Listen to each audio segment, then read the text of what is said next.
3400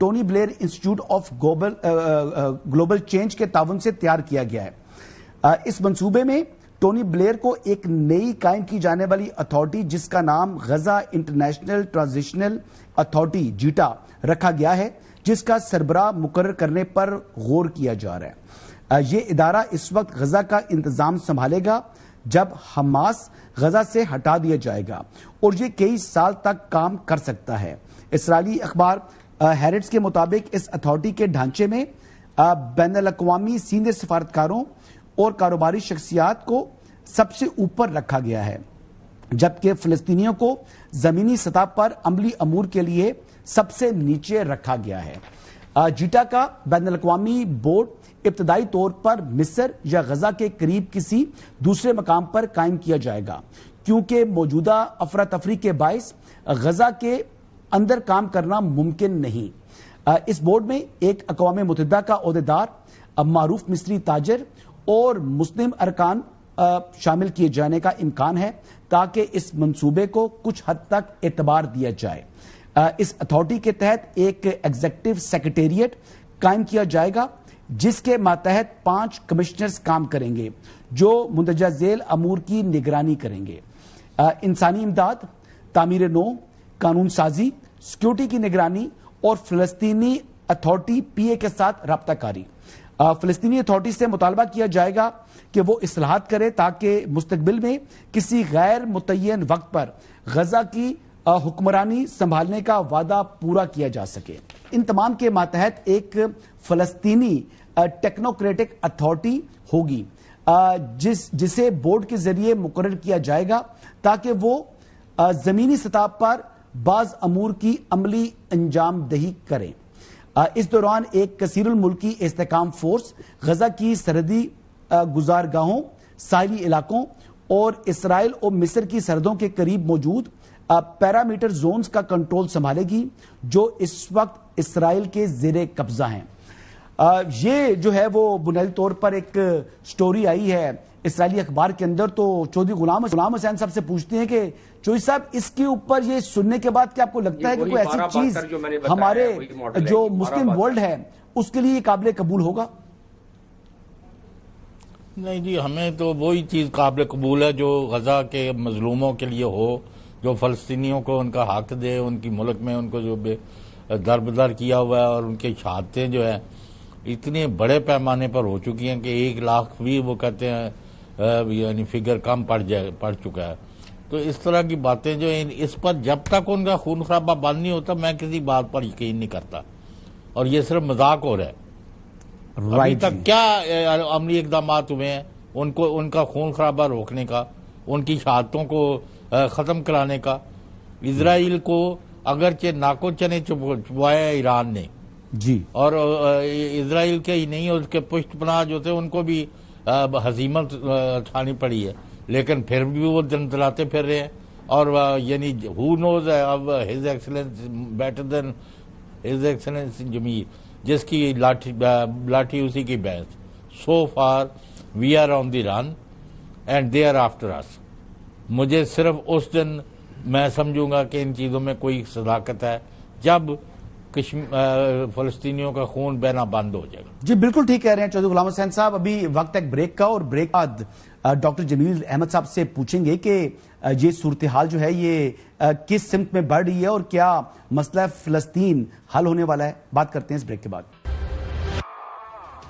welcome back. Doctor جمیل صاحب یہ بتائیے گا کہ سابق وزیر اعظم جو کہ برطانوی وزیر اعظم ہیں، جو عراق وار سے پہلے ویپنز آف میس ڈسٹرکشن کے حوالے سے بڑے جو ہے وہ ووکل تھے، اور پھر عراق کے اوپر امریکی حملہ ہوا اور ان کا ایک ہسٹری ہے، تو کیا یہ جو فارمولہ ہے جو کہ اسرائیلی اخبار جو ہے وہ بیان کر رہا ہے، کیا یہ مسلم ورلڈ کے لیے، کیا حماس کے لیے اور کیا فلسطینیوں کے لیے قابل قبول ہوگا آپ کی نگاہ میں؟ دیکھیں، فلسطینیوں کے جس نہج پر پہنچا دیا ہے کہ اب کہ تم کی سانس جو ہے بس وہ آخری سانسوں پر ہیں، اور یہی چاہتا تھا اسرائیل کہ ایسے نہج پر پہنچا دو کہ ان کو جو آفر کیا جائے۔ فلسطینیوں سے پوچھا کس نے؟ ان 8 جو رہنما تھے جن سے ڈونلڈ ٹرمپ نے ملاقات کی ہے، ان سے تو کسی نے نہیں پوچھا۔ انڈائریکٹلی دوہا ان سے یعنی کہ اس سے قطر رابطے میں ہے، ایجپٹ رابطے میں، کچھ اور سربراہان رابطے میں ہے، اس کے علاوہ ڈائریکٹ تو ان کو انوالو نہیں کیا، نمبر 1۔ نمبر 2 جو میں آپ سے گفتگو کر رہا تھا، جو آپ نے ہیرلڈز کا بتایا ہے، سارے کے سارے یہ خدوخال وہی ہیں جو کہ ایسٹ تیمور پہ پہلی دفعہ یونائٹڈ نیشنز کی ہسٹری میں کوسوو کا تھوڑا سا کیا تھا، اس کے بعد فل فلیج ایڈمنسٹریشن یونائٹڈ نیشنز کو جو دی تھی وہ 1272 سیکیورٹی کاؤنسل ریزولوشن کے تحت دی تھی، اور اس میں تمام یہ خدوخال ہیں جو آپ نے بتا دی ہیں۔ اس میں اضافی بات کیا ہے جو آپ نے بتا دی، وہ تو ہے ہی، وہ انہوں نے کرنا ہوگا، اس میں جو محسوس ہوتا ہے اور آج اناؤنس ہو جائے گا، اس میں سے زیادہ چیزیں جو محسوس ہو رہی ہے۔ جو آج اناؤنس ہونے والی بات ہے جس پہ کہ نیتنیاہو کو ضرور آنے سے پہلے بھی ان کو ٹاکنگ پوائنٹس مل گئے ہوں گے، دونوں ٹیموں نے اس پہ تیاری کر لی ہوگی، اسرائیلی لابی نے اس پر پورا پریشر ڈال دیا ہوگا، وہ کہتے ہیں جی امیڈیٹ سیز فائر کا، ہم اس وقت راضی ہوں گے کہ immediate release of all hostages. جو شروع سے وہ کہہ رہے ہیں، حماس کہتے تھے بھائی آپ فیز وائز کرو، جو آپ راضی ہو چکے ہو پہلے 3 فیز میں، تو ان کا نہیں امیڈیٹ 48 گھنٹے میں اپنے تمام ہاسٹیجز جو مرے اور زندہ ہیں، جو فوت ہو گئے اور زندہ ہیں، ان کو آپ ریلیز کریں۔ یہ ہو گیا، یہ محسوس ہوتا ہے کہ ہمارے سربراہان اس پر کچھ بات کر کے اور راضی کر کے محسوس ہوتا ہے کہ وہ کیا آئے ہیں۔ اور اس کے بعد پھر ہاسٹیج ریلیز کے ساتھ وہ کہتے ہیں کہ فوری طور پر اس کو گورننس غزہ کا جو آپ نے پڑھ کے بتا دیا، اس سے ملتی جلتی چیز یہ غزہ کی گورننس، جس میں آپ بورڈ کا بتا رہے ہیں، رہنما کمیٹی کا ذکر کیا ہوا ہے، باقی اس کے علاوہ فلسطینی لوور اتھارٹی کو صرف ایک ربڑ اسٹیمپ کے طور پر رکھ دیں گے کہ انہوں نے ریکوزیشن کیا ہے، سیکیورٹی کاؤنسل اس کو ریزولوشن پاس کر دے گی، اور اس کے بعد یہ تمام۔ پھر اس کے بعد وہ کہتے ہیں ہیومینٹیرین ایڈ، یس ہیومینٹیرین ایڈ کے لیے پھر انہوں نے یہی کیا ہے کہ ڈسٹریبیوشن جو ہے وہ نیوٹرل انٹرنیشنل ایجنسی یعنی UN کرے گی، انروا پہلے سے وہاں موجود ہے، اور ریڈ کریسنٹ وغیرہ ملا کے، اور اس کے ساتھ 5 ایئرس کا انہوں نے ریکنسٹرکشن پلان اس میں ڈالا ہوا ہے، جس میں کہتے ہیں کہ عرب ممالک جو ہے نا وہ کنسورشیم بنائیں گے، مطلب پیسے تھوڑے سے خرچ کریں گے وہ، کیونکہ تباہی انہوں نے کر دی ہے، ابھی عرب ممالک نے اس پہ پیسے خرچ کرنا ہے۔ اور جو اب بڑی انٹرسٹنگ بات ہے کہ ایک اور نقطہ جو سامنے آیا ہے کہ ڈی ریڈیکلائزیشن کرنا ہے، اور حماس کو تو بالکل ادھر سے کہنے ہتھیار ڈالنا ہے، اور ہتھیار ڈال کے حماس پہ ہم یہ مہربانی کریں گے کہ ان کو ہم جانے دیں گے، پتہ نہیں جانے دیتے کیسے ہیں، کیونکہ ہر ایک راستے تو انہوں نے بند کیے ہوئے ہیں، کس طرح فلٹر کریں گے، لیکن وہ یقیناً ایجپٹ نے اور قطر نے کچھ گارنٹیز لی ہوں گی اس کے بارے میں، اور باقی ممالک نے بھی، تو شاید ان کو یہ لیٹسٹ پوزیشن تو نیتن صاحب نے دی تھی۔ لیکن میں یہ پوچھ رہا ہوں کہ مسلم لیڈرز جو ہیں، جو کہ جن کی ملاقات ہوئی ہے مسلم ورلڈ، جس میں دیکھیں سٹیک ہولڈر سعودی عرب ہے، جس میں قطر ہے، مطلب ترکی ہے، پاکستان ہے، تو یہ بڑے ملک ہیں، انہوں نے بھی ایک بات کی ہے، تو کیا یہ ان کو کے لیے جو اسرائیلی اخبار ہیرٹس میں آیا ہے، یہ منصوبہ قابل قبول ہوگا مسلم ورلڈ کے لیے؟ اس کو کیا یہ اس بات پر اتفاق ہو چکا ہے 19 پوائنٹس کے اندر؟ ڈپلومیٹک الفاظ کو چینج کرنے کے بعد یہی فارمولا لاگو ہوگا۔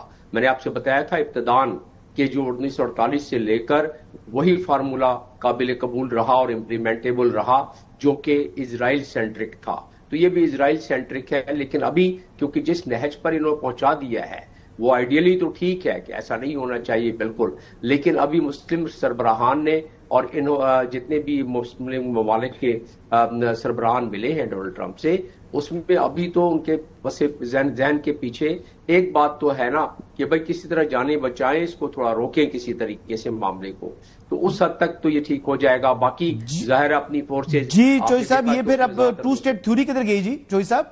یہ جو بات ہو رہی تھی تو یہ تو اب یہی تو ہم سننا چاہتے ہیں کہ فلسطین کی ریاست کے مسئلے پر کیا ہو رہا ہے؟ جی انہوں نے آپ کا میں نے بیان بتایا ڈونلڈ ٹرمپ کا، جو زیادہ پرانا نہیں ہے، کہ جی یہ تو وہی بات ہوگی کہ اگر ہم فلسطین کی ریاست بنا دیں تو یہی ہوگا جیسے نیو یارک کے نزدیک ہم القاعدہ کو قائم کر لیں گے۔ یہ تو خیر پرانی بات ہو گئی، لیکن فلسطین کی ریاست کے بارے میں 2 اسٹیٹ تھیوری کے بارے میں جتنے بیان ہم اٹھا کے دیکھ لیں اب تک ہسٹری میں یا ابھی جو ماضی قریب میں، تو کہیں بھی نہیں لگتا ہے کہ 2 اسٹیٹ تھیوری 2 اسٹیٹ سولوشن پہ نہ اسرائیل آئے گا، اور ڈونلڈ ٹرمپ نے ان کو سپورٹ اس لیے کرنا ہے کہ اسرائیلی لابی وہاں بڑی زیادہ فعال ہے، اور وہ یہ ہرگز اس کو نہیں ہونے دے۔ بہت بہت شکریہ ڈاکٹر جمیل۔ پروگرام کا وقت ناظرین ختم ہو گیا ہے، کل دوبارہ آپ کی خدمت میں حاضر ہوں گے، اجازت دیجیے گا، اللہ حافظ۔